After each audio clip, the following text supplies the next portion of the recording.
ఇవన్నీ జరగడానికి మీరు కారకులు. మీరు ఈ రోజు తప్పించుకునేదానికి మా పార్టీ మీద కూటమి మీద బురదలేదానికి మీరు ప్రయత్నం చేస్తున్నారు.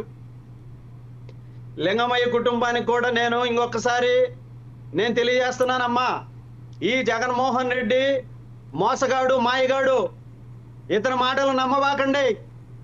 ఎందుకు ఆ మాట చెప్తున్నానంటే, వాళ్ళ తండ్రి చనిపోయినప్పుడు ఆ నెపాన్ని అంబానీ వాళ్ళ మీదకి నెట్టేశాడు. ఈ సావు కారణంలో రిలయన్స్ వాళ్ళ పాత్ర ఉంది అని చెప్పి మాట్లాడాడు.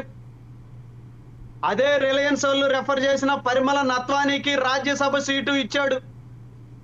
ఎందుకు ఇచ్చాడు అని చెప్పి నేను ప్రశ్నిస్తున్నాను.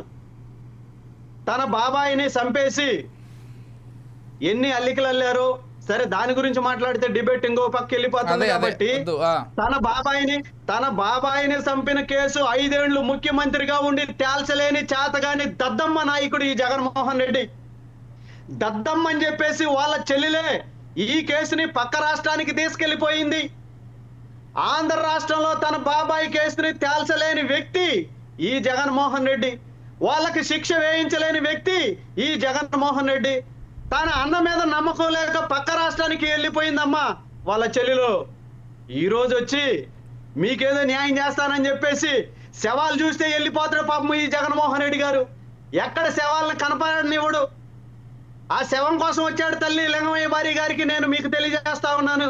ఈ జగన్మోహన్ రెడ్డి గారు శవాలు ఏడ కనపడితే ఆడికి ఆ పైన రాబందులు వస్తా ఉంటాయి. ఆ రాబందులాగా వచ్చే వ్యక్తి అమ్మా తన బాబాయ్ కేసుని ఏం చేయలేకపోయాడమ్మా. తల్లికి అన్నం పెట్టలేదు. గురుస్వామి గారు, సరే గురుస్వామి గారు, విజయ్ గారు ఒక్క నిమిషం విజయ్ గారు, తల్లికి అన్నం పెట్టలేని వ్యక్తి టాపిక్ డైవర్ట్ ఎందుకు లేని కానీ ఒక విషయం అండి, అంటే వాళ్ళు ప్రధానంగా వాళ్ళ పార్టీ నుంచి పడద్దని చెప్పి చెప్తున్నాను. చంపిన వ్యక్తుల్ని 48 గంటల లోపల అరెస్ట్ చేయడం జరిగింది. ఎస్పీ రత్న గారు కూడా తెలియజేయడం జరిగింది. వాళ్ళ ప్రాణాలు వస్తాయా అంటున్నారు కదా వెంకటేశ్వర రెడ్డి గారు. ఇప్పుడు అందుకని అంటున్నారు సార్ విజయ్ గారు,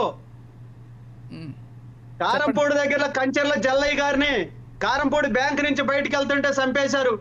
ఆ రోజు పరామర్శించడానికి వెళ్తున్న బేదా రవిచంద్ర గారు మా నాయకుడిని కూడా సంతమాగులూరు అడ్రోడ్లు అరెస్ట్ చేసి తీసుకెళ్లి ఇన్కొండ పోలీస్ స్టేషన్ లో పెట్టారు. తోటా చంద్రయ్యని జై జగనానం అని చెప్పి గొంతు మీద కత్తి పెట్టి కోసిన నరరూప రాక్షసులు ప్రాణాల గురించి మాట్లాడే నైతిక హక్కు వైసీపీ పార్టీకి కానీ వాళ్ళ నాయకులకు కానీ లేదు అని చెప్పి నేను ఈ సందర్భంగా తెలియజేస్తా ఉన్నాను. ప్రాణాల గురించి మీరా మాట్లాడేది? అంటే ఒక మాట, నరరూప రాక్షసులు, నరరూప హంతకులు మీరు, మీ పార్టీ వాళ్ళు. మీరు ప్రాణాల గురించి మాట్లాడుతుంటే దెయ్యాలు వేదాలు వల్లించినట్టుంది విజయ్ గారు. వీళ్ళకి ప్రాణాలనే మాట్లాడే నైతిక హక్కు అర్హత లేదు అని చెప్పి నేను ఈ సందర్భంగా తెలియజేస్తున్నాను. 100కి డైల్ చేస్తే ఒక్క నిమిషం సార్ విజయ్ గారు, 100కి డైల్ చేస్తే పోలీసు వాళ్ళు రాలేదు, ప్రాణాలు కాపాడలేదు అని చెప్పి ఈయన తెలియజేస్తా ఉన్నాడు. 100కి ఎప్పుడు డైల్ చేశారు? ఏ సమయంలో జరిగింది? పోలీసు వాళ్ళు ఎప్పుడు వచ్చారు? గుడ్డగాల్చి మీద వేయడం కాదు వెంకటేశ్వర రెడ్డి గారు. డిబేట్కి వచ్చారు కాబట్టి విత్ ఆధారాలతో మాట్లాడండి. ఏం మాట్లాడినాడు కూడా హానెస్టీగా నిజాయితీగా ఉండాలి. మాట్లాడే ప్రతి మాట కూడా అంతే, తప్పిస్తే ఏదో ఒకటి మాట్లాడదాం.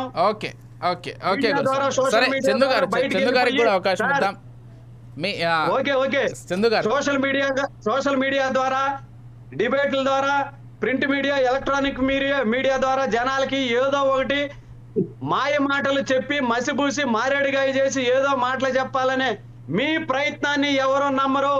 మీరు ఎందుకనంటే ఈ రాష్ట్రంలో దాదాపు 1000 మందిని చంపేశారు. దాదాపు 10,000 మంది పైబడి ఎంత మంది మీద మీరు అత్యాచారాలు చేశారు, ఎంత మంది మీద అటెంప్ట్ మర్డర్లు చేశారు. మిమ్మల్ని అందుకే 151 నుంచి 11కి తెచ్చారు. మీకు అటువంటి ఆలోచనలు ఉంటే కూడా తీసి పక్కన పెట్టి ప్రతిపక్ష పాత్రని మీరు కరెక్ట్ గా పోషించండి గారు. మీ టీవీ ద్వారా వైసీపీ పార్టీకి, వెంకటేశ్వర రెడ్డి గారికి నేను తెలియజేసుకుంటున్నాను. చందు గారు, సరే.